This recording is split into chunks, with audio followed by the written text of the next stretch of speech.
Welcome to Brother Miller's Notes, as today we look at the second half of the book of Jeremiah and a little bit of introduction into Lamentations. Where we're headed today is last time, the first part of Jeremiah is, I don't want to say doom and gloom, but you can tell he's a prophet, he's frustrated, he is not treated well, people are not responding well.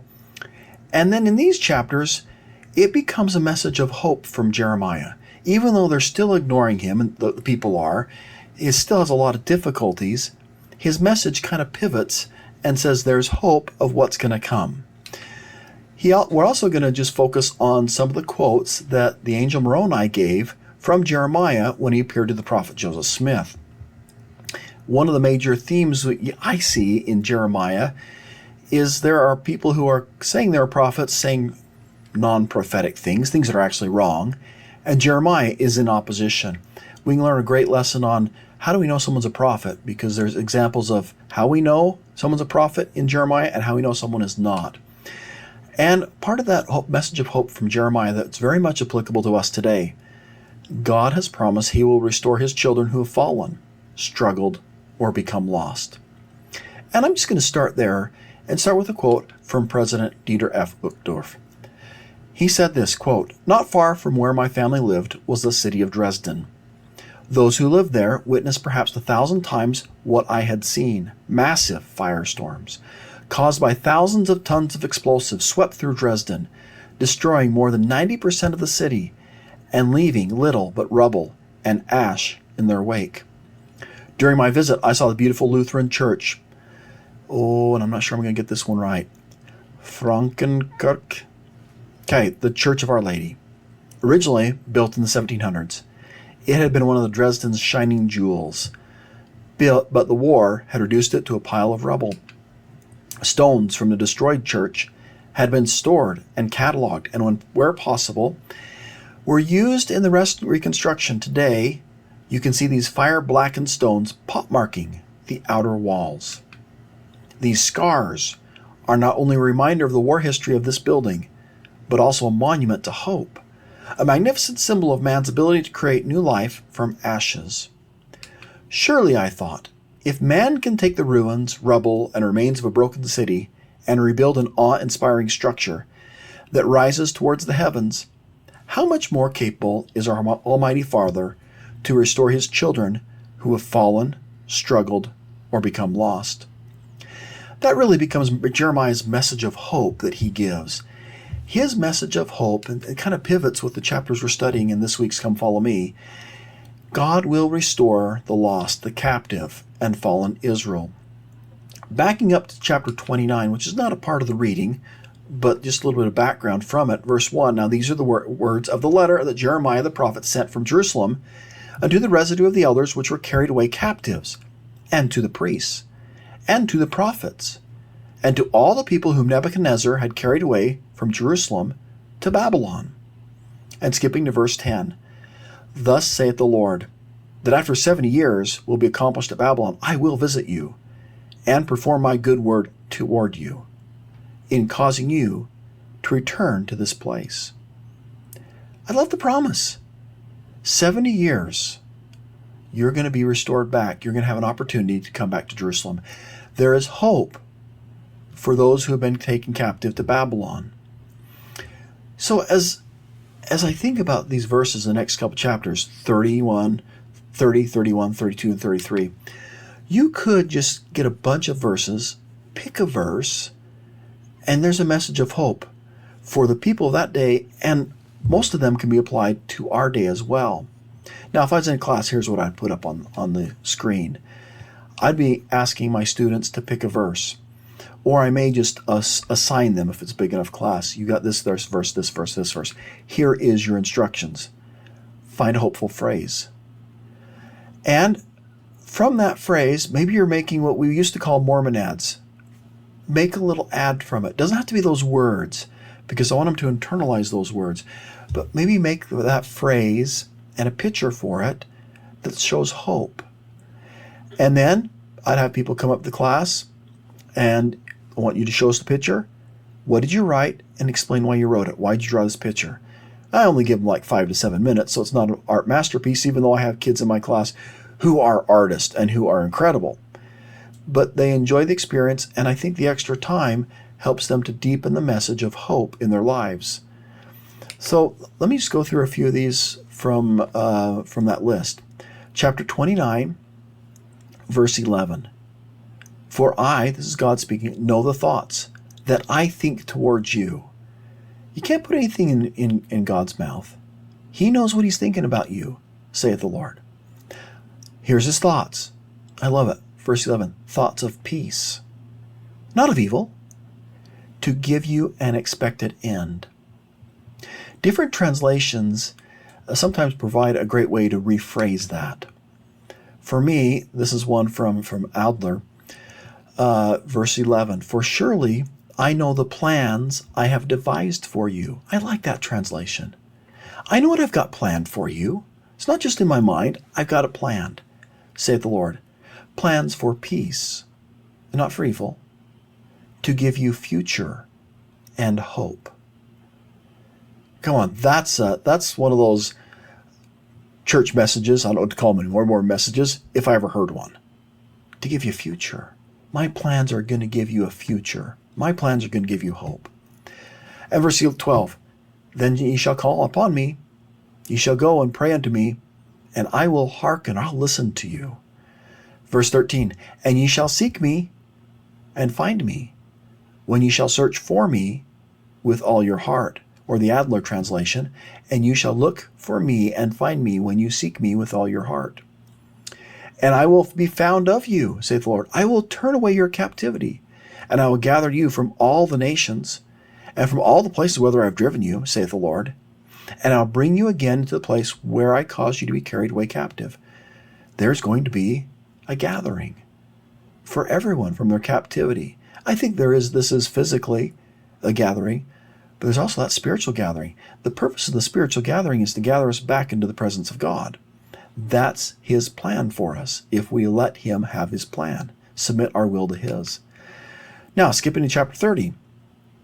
For lo, verse 3, the days come, saith the Lord, that I will bring again the captivity of my people Israel and Judah, saith the Lord, and I will cause them to return to the land that I gave their fathers, and they shall possess it.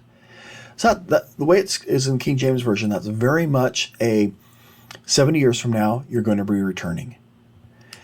The Adler translation, I'm just doing his, keeping with his for a little while. Verse 3, for look, days are coming, saith the Lord, when I will restore the fortunes of my people Israel and Judah, saith the Lord, and bring them back to the land that I gave to their fathers, and they shall take hold of it. I like that idea.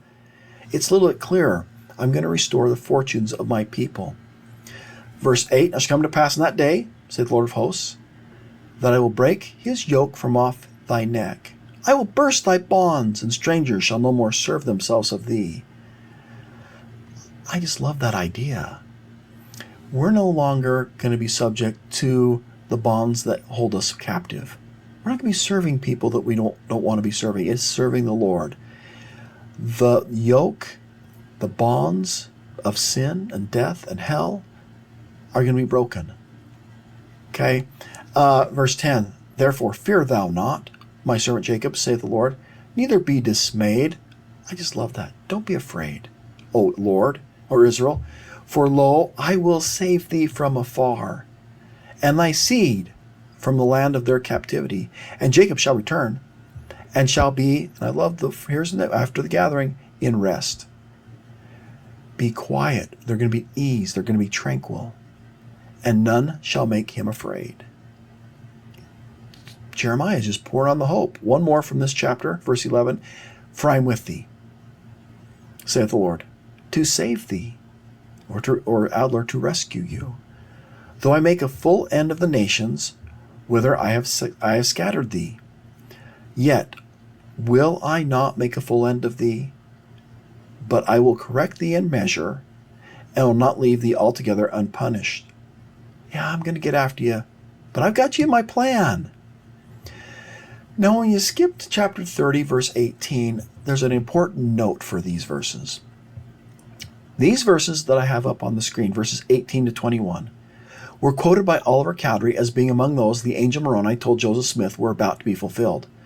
So you can imagine, angel Moroni, Joseph, let me quote this, these are about to be fulfilled, so very much applicable to us.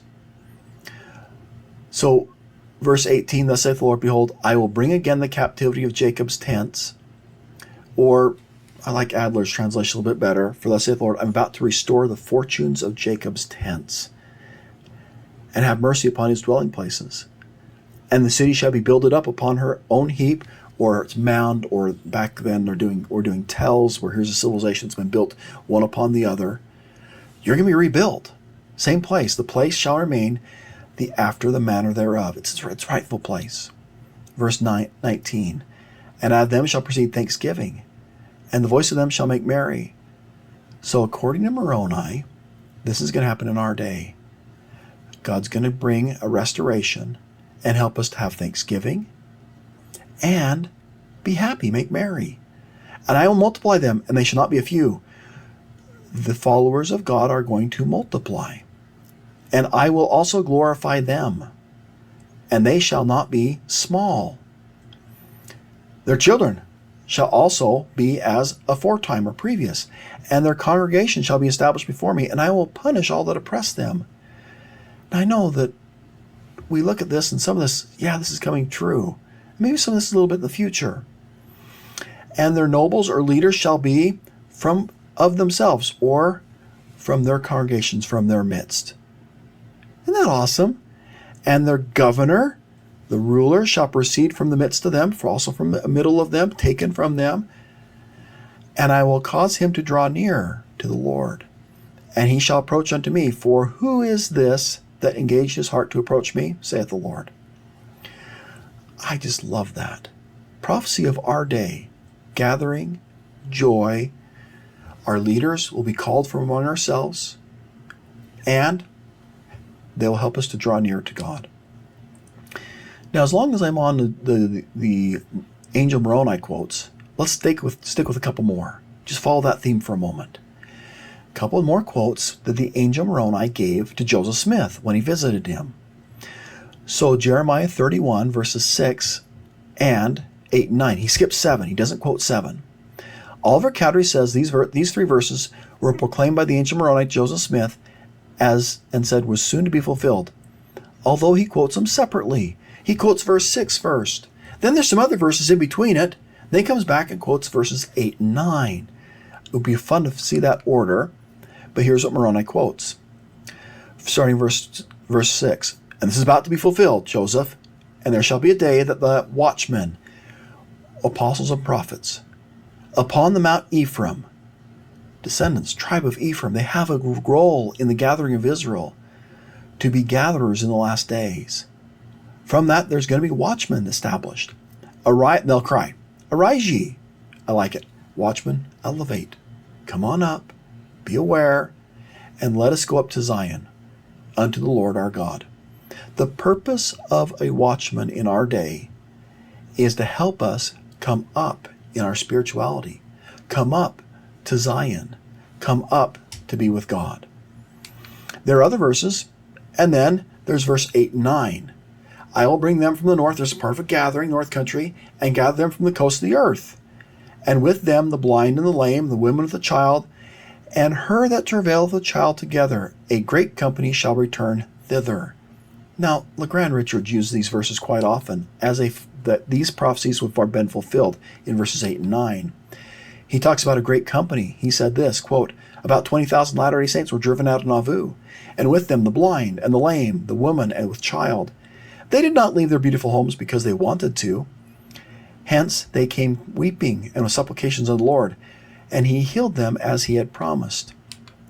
Now there's also in this verse, God's going to bring them, a great company shall come or return thither, not hither. Hither would be here. There's going to be a great company the Lord's going to bring in the last days that's going to be restored back here where Jeremiah is in Jerusalem area. He doesn't say hither. He says thither, a ways away. So the way LeGrand Richards quotes it or explains this very well, he says this was something the Lord was going to do. Note Jeremiah does not say they will return hither. or to the place where this prediction was made, but thither, or to a distant place. He understood that Joseph was to be given a new land in the utmost bound of the everlasting hills. Kind of cool. Okay, verse 9. They shall come with weeping, and with supplications will I lead them. I will cause them to walk by the rivers of water in a straight way, wherein they shall not stumble. For I am a father to Israel, and Ephraim is my firstborn. Once again, Legrand Richards talking about that walk by the rivers of water. Quote, in their trek from Nauvoo across the great American desert to the Great Salt Lake Valley, the saints traveled about 600 miles along the North Platte River, as Jeremiah had seen. And Elder Legrand Richards summarizes, where else in all the world, in all the annals of history, can you find a fulfillment of this prophecy of Jeremiah? He may have seen more when his prophecy was uttered than has already been fulfilled, but one could scarcely hope to find a more literal fulfillment than in the gathering of the Latter-day Saints to the valleys of the mountains of these latter days. And hey, that really makes sense, particularly when Moroni says to Joseph Smith, this is about to be fulfilled. Moroni also quotes to Joseph Smith, chapter 31, verses 27 and 28. According to Oliver Cowdery, these verses were quoted by the angel Moroni, but he takes out a phrase, and the house of Judah. So in a minute, I'm going to read it, and hopefully I remember right, I'm going to omit that phrase. Okay, quotes it, omitting phrase to the prophet Joseph Smith, and said it also would soon be fulfilled. He prefaced this comment. Now, it's either Moroni or Oliver Cowdery. Okay, this is in the Messenger and Advocate, with this, quote, and his people shall dwell safely, and they shall possess the land forever, even the land which was promised their fathers for an everlasting inheritance. For behold, says the Lord by the mouth of the prophet, now he's quoting Jeremiah, behold, the days come, saith the Lord, I will sow the house of Israel with the seed of man, and with the seed of beast. They're going to increase in population. They're going to increase with domestic animals. Verse 28, and it shall come to pass that like as I have watched over them in the past, to pluck up, to break down, to throw down, and to destroy, okay, you've been scattered, to afflict, just like I've done that in the past, and in verse 28, so will I, future tense, watch over them. This is our last day. I'm going to watch over my people, to build them up, to build and to plant, saith the Lord. Now, a couple more verses. Chapter 31, verses 31 to 33. Now, according to Oliver Cowdery, these verses of 31 to 33 were paraphrased and quoted by the angel Moroni to Joseph Smith as also about to be fulfilled. In Oliver's account, this preceded the quotation, quote, for this happy situation and blessed state of restored Israel did the prophets look, and obtained a promise that although the house of Israel and Judah should violate the covenant, the Lord in the last days would make with them a new one. And here we go, Jeremiah 31 through 33. I know I have 34 at the end. I'm going to come back to it, okay? So starting 31. Behold, the days come, saith the Lord. I will make a new covenant with the house of Israel. And I pause here. As you start reading the Doctrine and Covenants, the Lord's talking about his covenant making with us. He's always talking about it's a new covenant. It is new to us. Every covenant he makes is new to the individual he's making it with. Doctrine and Covenants also talks about being a new and everlasting covenant, or as Jeremiah's going to say in just a minute, a perpetual covenant. We'll get to that. A new covenant with the house of Israel and with the house of Judah. Verse 32, not according to the covenant that I made with their fathers in the day that I took them by the hand to bring them out of Egypt, which my covenant they break. Although I was a husband unto them, saith the Lord, I was faithful. I'm a husband to them.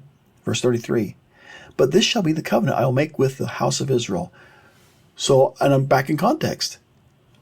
Moroni saying this is about to be fulfilled. Here's the covenant I'm going to make with modern day Israel.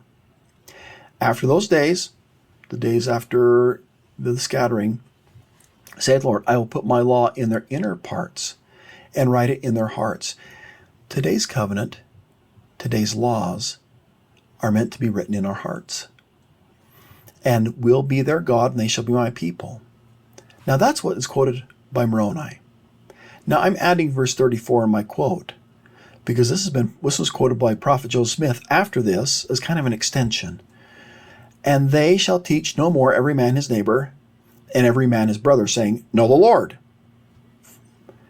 It's the idea. We're not going to go out and say, hey, you need to know the Lord. Hey, you need to get a little bit better. Know God more. But here's the prophecy. For they shall all know me. From the least unto them to the greatest of them, saith the Lord. For I will forgive their iniquity, and I will remember their sin no more. Just like Isaiah had said. Remember their sin no more. Isaiah 1:18. Joseph Smith keyed off this verse and said this. The day must come when no man need say to his neighbor, know ye the Lord.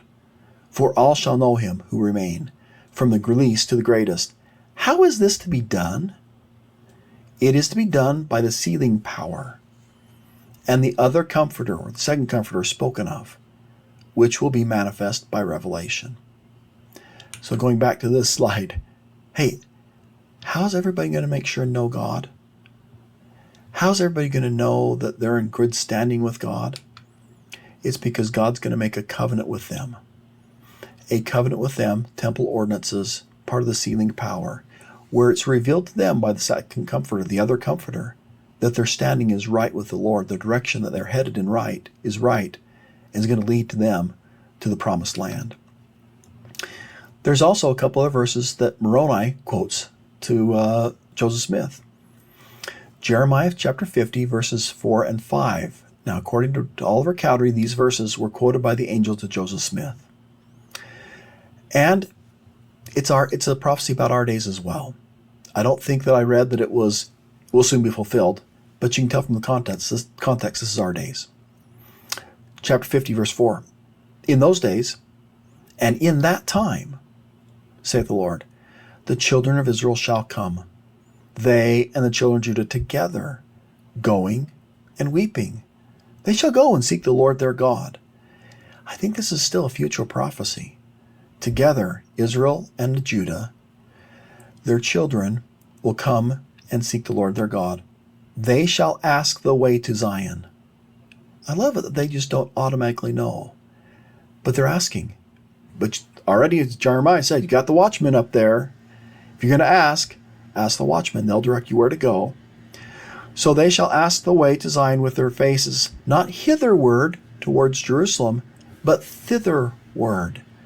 Away, far away from here. They're going to have their faces set to the modern day Zion, the Zion that's established in the last days, saying, come, let us join ourselves to the Lord in a perpetual covenant that shall not be forgotten. Or, as the Doctrine and Covenants would say, everlasting covenant. I love the way Jeremiah ties that in. A new covenant and an everlasting covenant is going to be established in our days. And for him, it's thitherward. It's going far away from here, but he's testifying it will be. Very cool chapters and verses. Sometimes you look at pictures. Okay, maybe it's of penguins. And if you're looking at these pictures right now, you can look at it and go, okay, which one's not a penguin? Maybe dressed like one, but might not be. All right, which one's the shark? Yeah, it's not there. Which one's the chicken? You got it. Which one's the bunny? Even though they all look kind of cute to me. All right, which one's the raccoon? Which one's in disguise? Which one's the duck? Okay, parakeet, not supposed to be there. One of Jeremiah's themes is you may be able to think you're going to be described or disguised as a prophet.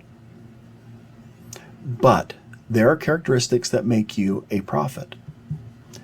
So you just think, how do you tell if someone's a true prophet? How can you tell a true one from a false one? Maybe you're thinking in your mind of great talks that we've had, or things that maybe a list that you've had. And maybe you can come up with one way that you'd feel that would prove a prophet was real. Well, Jeremiah struggled with that as a true prophet, because there's quite a few people who are accusing him of being a false prophet. And there were false prophets. They were also accusing him to be a false prophet. Prophet Joseph Smith said this: when a man goes about prophesying and commands men to obey his teachings, he must either be a true or a false prophet. False prophets always arise to oppose the true prophets, and they will prophesy so very near the truth that they will deceive almost the very chosen ones. Now, as I'm reading Jeremiah, I'm seeing that happen in Jeremiah's day. But Joseph Smith says that that's true for our day too. And I think, okay, what's being taught today? What are some of the false teachings that are being taught today that maybe would deceive the very chosen ones? And you start to see that relativism, that moral relativism, some of the false teachings that are being taught today. Well, Jeremiah gives a list of, hey, here's what a true prophet does. Here's characteristics of a false prophet. So just the next little 3 or 4 minutes, here's some characteristics from the book of Jeremiah and Lamentations that just follow Jeremiah as a true prophet and the counterfeit prophets that were set up in his time, that quite frankly I think gave a stumbling block to the children of Israel. Now, if I was in a class, I'll just pause here. I may just say, okay, here's characteristics of a true prophet, and here's characteristics of false prophets, and divide them into 6 groups, number 1 through 6, and have them, you learn what's the characteristic that Jeremiah is talking about of a true prophet, and then maybe here's characteristics of false prophets found in Jeremiah and Lamentations. But let's just go over them one by one. Okay, characteristic of a true prophet, Jeremiah 1, 5 through 9, they're called of God. False prophets, you see these examples as you read Jeremiah. They're not sent by God. Jeremiah 18, a characteristic of a true prophet, they teach repentance. They teach turning your heart back to God. And that's the only way to have security. It's not going to be any other way. False prophets, they can say whatever they want. They lie. They tell the people what they want to hear. It's kind of, you'd say, the feel-good Christianity. Not that Christianity doesn't feel good. But sometimes people have what some people call Christianity light. It's the, hey, let me just tell you what you want to hear. Everything's good. But a true prophet says, yes, we have a lot of good things. We can feel a lot of joy. And here's some way to feel more joy by turning your heart back to God. Jeremiah 24, they prophesy the truth, even when it's painful. And false prophets offer false promises. Jeremiah 23, another characteristic of a true prophet, they condemn false prophets. And they preach against sin. They're open about it. They're consistent about it. Lamentations, they do not preach against sin. Jeremiah 28, true prophets identify, reprove, and warn false prophets. And you get in Jeremiah 26, false prophets try to destroy true prophets. It doesn't matter how it is. Now, Jeremiah is a different way. Today, the tools are different. They're a little bit more social media designed. Maybe they're video, things that Jeremiah didn't have.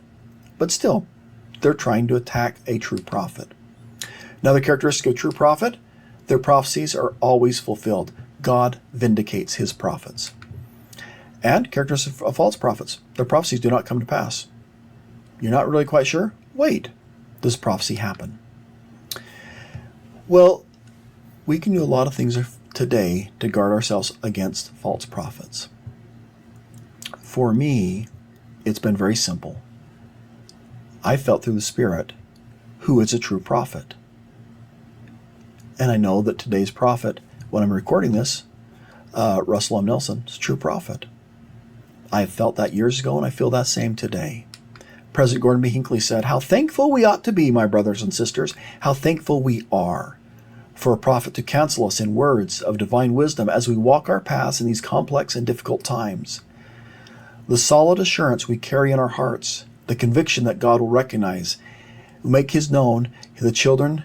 Okay, I got to do that. The conviction that God will make his work will known to his children through his recognized servant is the real basis of our faith and activity. We either have a prophet or we have nothing.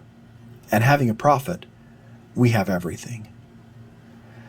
So just wanted to talk about that little theme that we have in Jeremiah of false prophets that give Jeremiah and really the people a lot of heartache, and true prophets. Now, I know I went on a little bit of a theme of here's quotes from Moroni to Joseph Smith. And then a little theme of here's true prophets and a false prophet. I just want to add a couple more thoughts. This is one, the prophecy that is very much applicable to the days of Christ. Jeremiah 31:15. Thus saith the Lord, a voice was heard in Rama. Now Rama is a place that's 5 miles north of Jerusalem. We would call that place today Bethlehem. And a voice was heard in Bethlehem, lamentation, bitter weeping. Rahel weeping for her children, refused to be comforted for her children, because they were not. They were killed. Elder McConkie stated, the slaughter of the innocent children at Bethlehem fulfilled Jeremiah's prophecy that Rachel should weep for her children and not be comforted. Verse 16, thus saith the Lord, refrain thy voice from weeping. Now, in the context, before I go any further, of Rachel's children and their posterity, Jeremiah is going to teach, there is hope in thine end, in what comes in the end. Israel, you're going to have a land of promise. It's going to be a place of security where you won't be needing to be weeping. Israel is going to be richly rewarded by God. So, thus saith the Lord, verse 16, going back to it, refrain thy voice from weeping, and thine eyes from tears, for thy work shall be rewarded, saith the Lord, and they shall come again from the land of the enemy, and there is hope in thine end. Maybe you don't see it right now, but there will be hope, saith the Lord. Thy children shall come again to their own border. Now I'm going to do one more theme. Jeremiah, I think, was a very visual learner. Well, or he teaches very visually. There's a lot of different just visual, kind of, we call them object lessons that are given to Jeremiah. One of them deals with pottery. And here's a little list of some of the, you'd say, object lessons that Jeremiah mentions or the Lord mentions. Okay, we talked about last one, the almond tree. He's shown an almond tree. It's a visual learning style that Jeremiah sees it. Okay, there's a boiling pot in Jeremiah 1. A ruined linen belt in chapter 13. The potter's clay that the Lord says, hey, here's something I'm taking every day for you. Let me teach you something from potter's clay. Chapter 19, broken clay jars. Chapter 24, 2 baskets of figs. Chapter 27, the yoke. Chapter 32, a purchased field. By the way, I love that one because people are like, oh, woe's me. People are back to Babylon. Jeremiah, you've been prophesying, hey, we're going to be taken captive. And Jeremiah arranges to buy a piece of field because he's saying, hey, you may think that, but we're returning. There's hope. Enough hope. I'm going to spend my money on it. I'm going to go buy a field. That's my field. Okay? Large stones in chapter 43. There is a scroll in chapter 51 that sinks in the river. And I'm not going to take time in the video, but if you pause this and you wanted to kind of say, okay, hey, let me read these. What lesson? What's the object lesson? And what's trying to be taught? Because in videos, I don't know that I'm doing a lot of object lessons that I would do like in a classroom. I'm using pictures a lot. But object lessons can be so powerful. And maybe it's an opportunity in some of those object lessons just to say, hey, here's one of mine. Here's some clay. Let's make something with clay. And here's an object lesson. Here's what the Lord's trying to teach. What can we learn for our life today? So thanks for letting me just touch on that. So just some thoughts. If I'm teaching this in a home or in a class, I think I'd focus on those messages of hope because they're so applicable to us today. They're applicable enough that Moroni quotes some of them to the prophet Joseph Smith. And I'd especially just say, here's some things that the prophet Joseph Smith was taught by Moroni, these messages of hope from Jeremiah, and they're for our day too. Maybe also that theme. You list up on the board, how do you know someone's a prophet? And maybe a great question to ask is, when was the last time you felt that you were in the presence of a prophet? It allows them to recall their feelings of the Spirit knowing a prophet. And maybe they'll share an experience of when they felt that a prophet was a prophet. And another teaching thought, just that the theme of Jeremiah, these messages of hope. There's a promise. God will restore his children. Anybody who's fallen, anybody who's struggled, anybody become lost, he's got a plan prepared, a way to get back, and we trust in him. And then just object lessons, I'd encourage them to do it. Not an object lesson that, because sometimes we do an object lesson and they only remember the object lesson, they don't remember what was supposed to be learned from it, or what the Lord's trying to teach. But use objects or pictures for the visual learners. Hey, thank you so much for spending some time with me today as we covered Jeremiah and a little bit into Lamentations. I hope you have a lovely day. Keep smiling.